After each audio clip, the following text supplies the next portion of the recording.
Greetings, my fellow patriots. There's been a lot of talk about gun-free zones, which are really nothing more than target-rich environments. I'm now calling out a new or target-rich environment, also known as a gun-free zone. It's the Evans Movie Theater. Why am I here in the parking lot in front of the Evans Movie Theater in Columbia County? I'll tell you why. Because the management of this theater think that you, as a customer, are safer if people like me who are lawful gun owners that have passed background checks are unarmed. Like every mass shooting that's occurred in this country, for the most part, have occurred in a target-rich environment, again, known as a gun-free zone. Now, in all fairness, there's usually at least one or more officers, depending on how busy it is, that are here in the lobby or in the front doing security.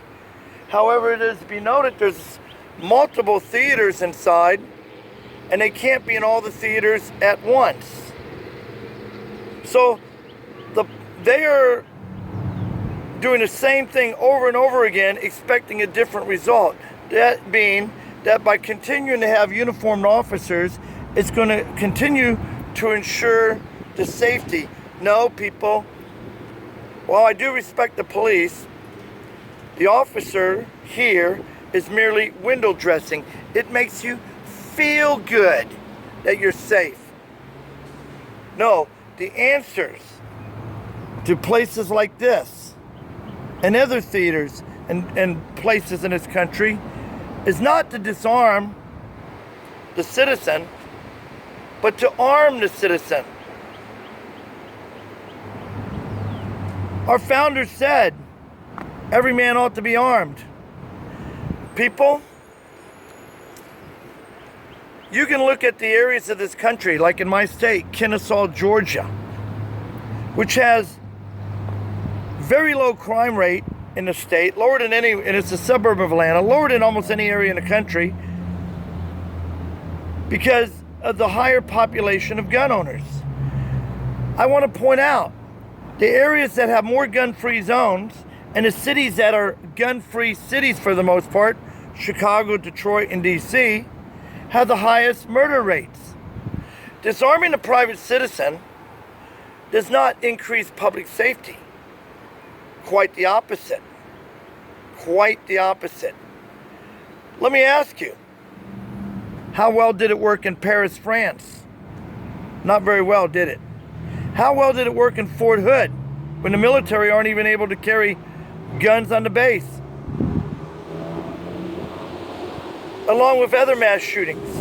How well did it work in Sandy Hook? Yes, I said Sandy Hook. When the teachers and faculty chose not to be armed.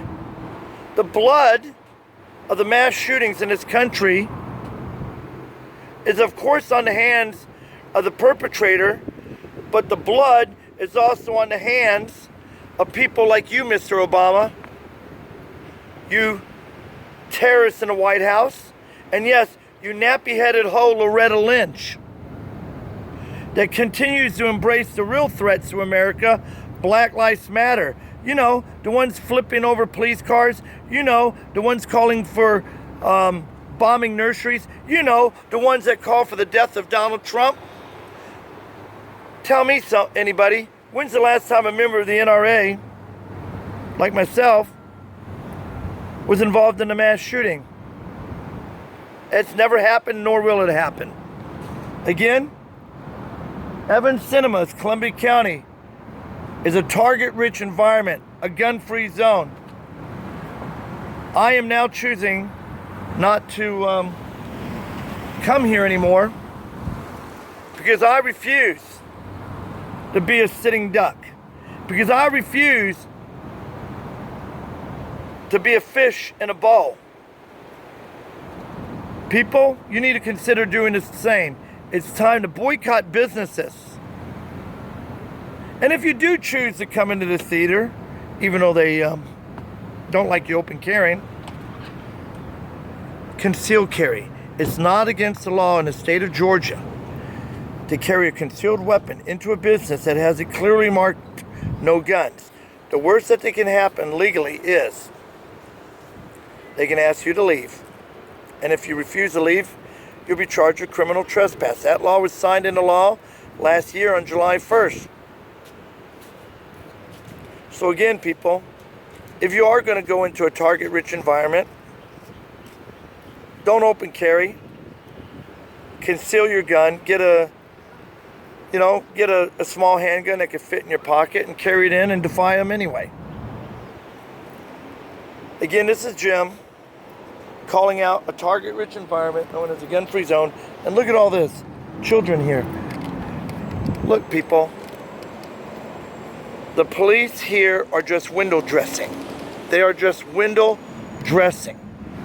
Now, I am going to be returning to my podcast next Sunday. This coming Sunday. I am returning to my podcast, freedomfighterradio.net. And I will be discussing current events and giving an analysis of current events by the enemies of America, both foreign and domestic. Got a lot of catching up to do because I haven't done a podcast in 2 months. This Sunday I return. freedomfighterradio.net. You can listen to my past shows. I'm in my 9th year of standing up against enemies of America, both foreign and domestic. My former co-host returns with me as well. God bless America. People, and remember, you are the resistance. 3% represent.